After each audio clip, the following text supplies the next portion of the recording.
ایک زمانے میں سنہری وادی نامی ایک خوبصورت شہر میں جو صحرا کے کنارے بستا تھا، ایک غریب مگر دل کا بڑا لڑکا رہتا تھا جس کا نام علاؤالدین تھا۔ وہ اپنی ماں کے ساتھ ایک چھوٹی سی جھونپڑی میں رہتا تھا۔ دن بھر بازار میں چھوٹے موٹے کام کرتا اور دوسروں کی مدد کر کے خوش رہتا۔ اس کا سب سے پیارا دوست ایک شرارتی بندر ابو تھا۔ دونوں مل کر بازار میں گھومتے، امیر تاجروں سے پھل چوری کرتے، شہر کی بلند دیواروں پر چڑھتے اور غروب آفتاب کے خوبصورت منظر دیکھتے۔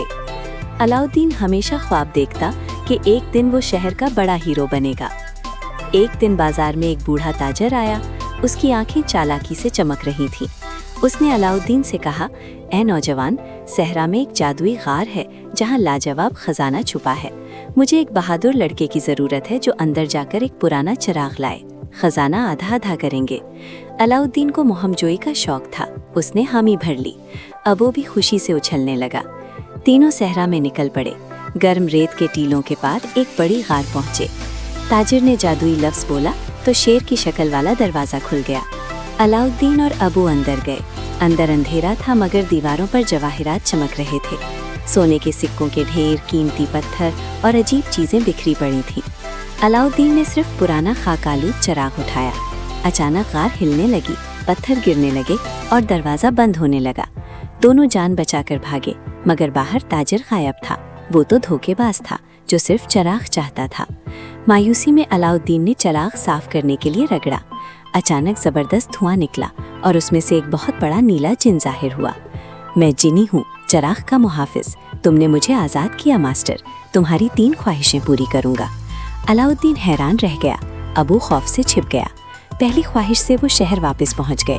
دوسری خواہش سے ایک شاندار محل بن گیا جس میں لذیذ پھل، مٹھائیاں اور کھلونے بھر گئے۔ علاؤالدین اور ابو خوشی سے ناچ اٹھے۔ مگر شہر میں ایک برا جادوگر جعفر رہتا تھا۔ اس کا پالتو طوطا آئی کو جاسوسی کرتا تھا۔ جعفر کو چراغ کا پتہ چلا۔ وہ چراغ چھیننے آیا، جادو سے علاؤالدین کو ہرایا اور چراغ لے لیا۔ اب جنی جعفر کا غلام بن گیا۔ جعفر نے شہر کو اندھیرے میں ڈبو دیا۔ بادل چھا گئے، لوگ خوفزدہ ہوئے۔ علاؤالدین، ابو اور ماں کو قید کر دیا گیا۔ قید میں علاؤالدین نے سوچا، دولت سے نہیں دل کی خوشی سے زندگی بنتی ہے۔ ابو نے چالاکی دکھائی، قید سے نکلا اور جعفر کے محل میں گھس کر چراغ چرانے کی کوشش کی۔ علاؤالدین بھی بھاگ نکلا۔ دونوں نے مل کر جعفر سے زبردست لڑائی کی۔ ابو نے آئیگو کو پریشان کیا، علاؤالدین نے تیزی دکھائی اور آخرکار چراغ واپس لے لیا۔ جنی نے پوچھا، آخری خواہش کیا ہے ماسٹر؟ علاؤالدین نے مسکرا کر کہا، میری خواہش ہے کہ تم آزاد ہو جاؤ۔ جنی بہت خوش ہوا، زنجیریں ٹوٹ گئیں، وہ آزاد ہو گیا اور جعفر کو دور جزیرے پر بھیج دیا۔